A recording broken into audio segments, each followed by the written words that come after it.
Welcome. This is a fantastic opportunity. I mean, I can bring up notes, which I will. I don't have a problem cheating with notes. Cheat. But You announcers as well. no. Let's if we can talk about. Gosh, where do we begin? I mean, obviously, Sleepy Hollow, the success of the show. The success of the show is tremendous, and I think we'd be anywhere else. You know, within the first. Does everybody know within the first season that, like, the first 2 weeks, all of a sudden Fox said, "This is a gem, and we're giving you a second season," like that? Yes, we know that. And then, not only did they give you a second season, but didn't they extend it another 5 or 6 weeks or something? Yeah, they added, it went from 13 to 18. And then a few months ago we were commissioned for a third season.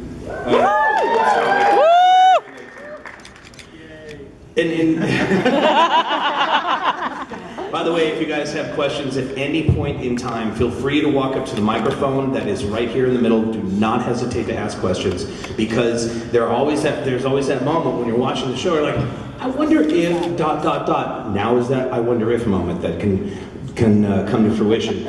When are you Don't guys? restrict yourself to Sleepy Hollow. I'm so drunk, I'll answer anything. What is the drink of choice today, other than the elixir that's in your hand? Gin. Excellent. Right. So there you go. Next time you're in, anybody's in the Willington area and they're filming, make sure you Atlanta. Oh, Atlanta? Okay. Because a friend of mine is in Willington. He lives there, and I asked him. I go, so they shoot? He goes, yeah. It's like Wilmywood down here. Because because those of you who don't know, in Willington they shoot a few other shows, and like the locals there, they're like, okay, another show's happening. It's now turning into Wilmywood. They get excited about it, but no, seriously, going back to the Sleepy Hollow, are you guys already done with the third season, or? No, I think the writers go back in the writers' room next week, and then we start shooting the second week of July, I think. And then it will air same time, beginning of September.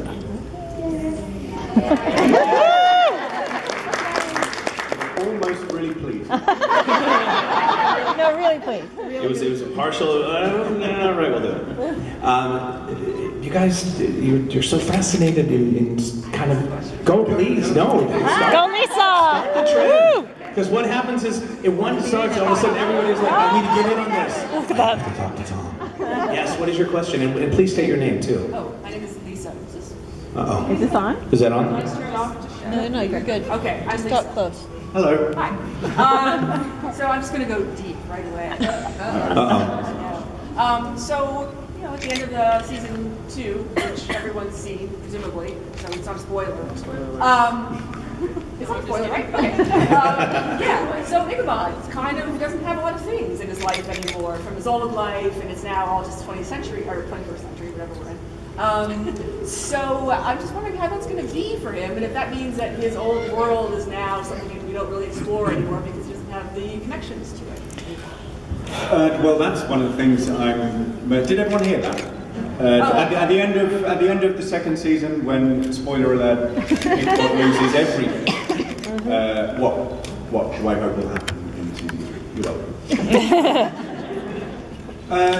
It's the thing that's going to be most interesting to explore, because even not long after Ichabod came out of the ground, he found out that Katrina was in purgatory. She may be in purgatory, but she's still, she will occasionally visit him, so he does have occasional ties to his era.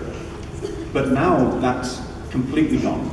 Now there's nothing for him in this world now from his original world. All he has is his new family, largely Abby, who's taking a cake with us.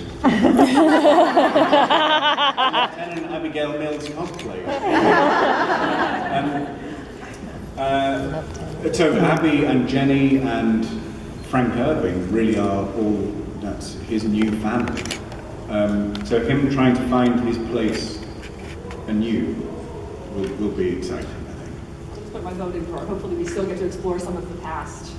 Oh, I'm certain there'll still be all the all the good flashback stuff as well. Yay. Thanks very much. Yeah. I can't clap. My name is Teresa. What do you think about all the costumes, the period costumes that you wear? I've always loved a period costume. My career has been period costumes. My mum's always pleased. It's usually the first thing she says when I get a job is, will you be in breeches? But no, this is a good one, especially, from the pilot, Len Wiseman designed the period costume in the modern day. So everything was a lot darker, it was black, and that's where the collar up came from. That's just Len being Len. And saying, you've got to look cool with your collar up and being black and dark. And it's quite nice that when you then see the flashbacks and you see his Ichabod's military costume, and it's kind of recognizable with the modern one. There are little things that you see that are similar, but then also you see things. I love it. I'm happy with it. Do you think you can So say are we. happy birthday to my friend's mom? Her name's Liz. Your name's what, sorry? Liz. Lynn. Liz. Liz. And now I have that for posterity. Hello, sleepyhead. Hi, my name is Galia, Hello, Gary. and I have a question I've been dying to ask you for a long time and a suggestion. Oops. I was at the screening in Hollywood when they did, in the Mausoleum, when they did the finale, when you and Nicole were there. Oh, at the cemetery, yeah. Yes. And they did a couple of bloopers in there where there was one episode with the Scarecrow where you bent down, you thought she was going to come through, and it was the Scarecrow, and your reaction was, oh, bleep, and you just... Oh, yeah, I shot myself. I wondered if they were freaking you out, or if you knew it was going to come, or if that was a true, because you... Oh, no, I had no idea that was coming. In the Scarecrow is a guy called Marty Margulis, who is just one of the best creature actors. He was in the Scarecrow, he was the Sandman in season 1. He was... My favorite. War. When Moloch turned...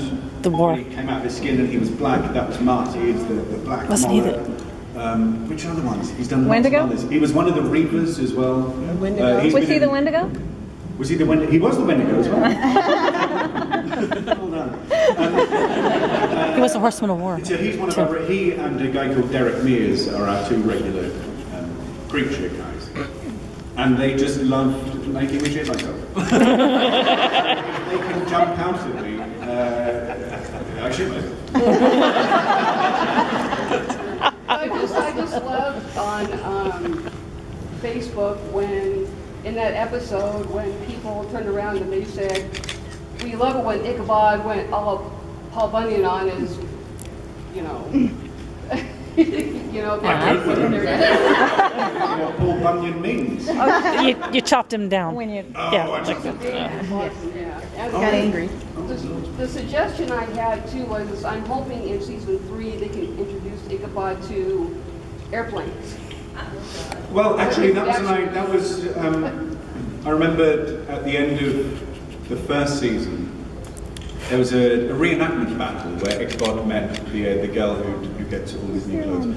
And I remember sitting in a reenactment field with Alex Kurtzman and Mark Goffman, just kind of throwing in ideas about what would be cool from now on. And one of the ones that really got us excited is Ichabod on a plane. And Alex said, wouldn't it be great if he thought it was just a really fast bus? And suddenly it takes off. And then I suggested that he was so frightened that he freaked out and Jenny has to knock him out. Oh, I like that one. Motorcycle, so he loved a motorcycle, so Oh, yeah. I'm wondering if he'd love, I want one of those. So we'll go through all the modes of transport. In fact, actually, in the pilot, the first script I saw of the pilot, instead of the amazing John Joe in a police car catching Ichabod, he was cornered by a helicopter. Weirdly, the budget people said, I'm not suggesting John chose cheap. And I remembered being with my flatmate at the time, thinking about what a reaction would be to a helicopter for the first time. And my friend took great pleasure in just screaming and passing out. That's a reaction to something. I'll fit in. No, but I'm anxious to see that, so Well, thanks very much. thank you. Thank you, Gillian. I wanted to ask, do you think Ichabod and Abby will ever face the other two horsemen in maybe season 3? I don't know. That'll be interesting to find out what happens with the apocalypse storyline. Because we were kind of wondering why it was just the two. And they just I seem to recall in the first episode after the pilot, did we see all 4 horsemen ride? Yeah. Yes. That was a sequence They were chasing that you. Wiseman directed as well. One of them looked like a female. One of them looked like a female. Yeah, one's a female. Oh. Oh. Okay, we'll do a thing. That was easy. Yeah, and we briefly saw Pestilence We did. We did. John Doe. John Doe. in John Doe. I'm going to be interested to see whether the apocalypse really has been quashed with the death of Moloch, or whether that's something that's still ongoing. As I say, the writers are back in the room next week, so we don't really know yet. Which would you prefer? Would you like to see? Oh yeah, I definitely. Fine, that's what we're going to do. And can you just say really quick, Lieutenant, one time to me? Lieutenant.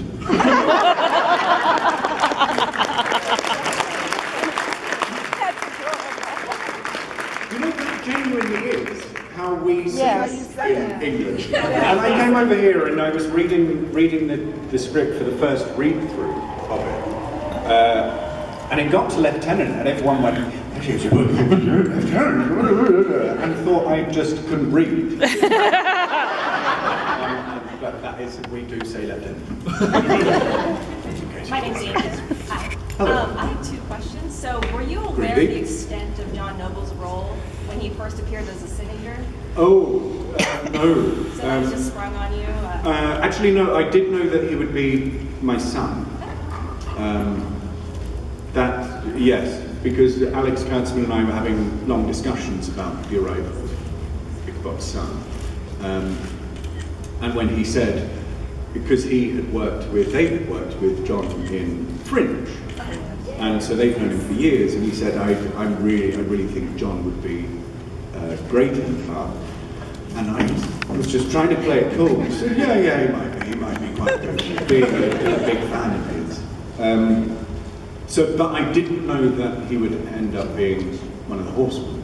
That was a surprise that I didn't know until maybe a week before I was sent the script. Oh my gosh.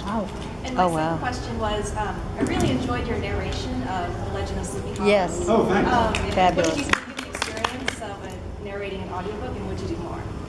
Oh, I'd love to do more. Oh, please I do. really enjoy Please it. do. Back at home, BBC Radio 4 do lots of radio dramas, and that's a job that every actor loves doing. Have you done any? I've done a few, quite a few, and they've been some of the nicest, most fun jobs I've done. You just get together for 3 days and you don't have to learn any lines. Reading the Sleepy Hollow, that's a difficult book to read. I'm not a big fan of the book. Neither am I. Am I going to be strung up? No, these mics are not being recorded, not recording anything. I'm not. Yeah. Like, it's a book. It's like 30 pages of lists. It's a man listing what food he likes, and he's riding around town and he lists all of the different trees that he sees. It's a really difficult book to, especially when you're trying to read and make it sound interesting. Because of my schedule when we did it, I had to do that in one take. Wow. with only the occasional, when I was too drunk to get any words out, they'd go back over a line. But yeah, one take for that, and it's quite an intense hour or so. But I love audiobooks, and I'd love to do more. Thank you. Thank you. That was I can't clap. Will there be any more people from history? I am almost certain there will be more people from history. I don't know who. We're kind of running out of founding fathers. founding mothers. Oh, Founding actually, I mothers. was reading about one not that long ago. Button something. He's one of the people who signed the Declaration of Independence. Button Gwinnett, something like that. I'm pleased you all know your own. And he was English and moved to Georgia, I think, and was a businessman and owed lots of people, lots of money, lots of the time. And there's only really a handful of his signatures in existence.